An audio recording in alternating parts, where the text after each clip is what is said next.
Hepimizin hayalleri vardır. Hayallerimizin peşinden koşarız, yaşımız kaç olursa olsun. Benim hayalim, dünyaya cesaret ve korkusuzluğuyla nam salmış bir Türk komandosu olmaktı. İnandım, çalıştım ve başardım. Benim hayalim, mavi vatanın hırçın dalgalarında bir bahriyeli olmaktı. İnandım, çalıştım ve başardım.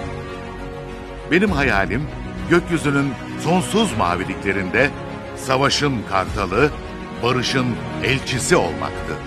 İnandım, çalıştım ve başardım.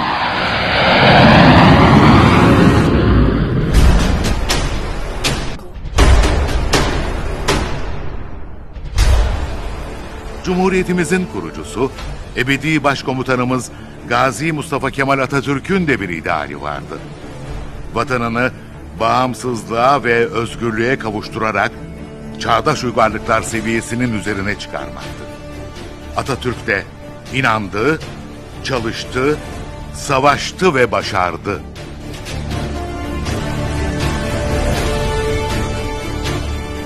...19 Mayıs 1919'da...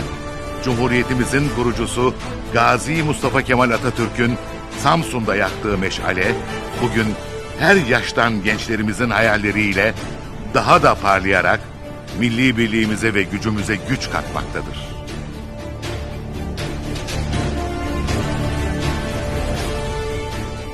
...101. yılında... ...yurdumuzun dört bir yanında... ...bayrağımızın dalgalandığı her yerde görev yapan... ...yüz binlerce kahraman Mehmetçiğimizin...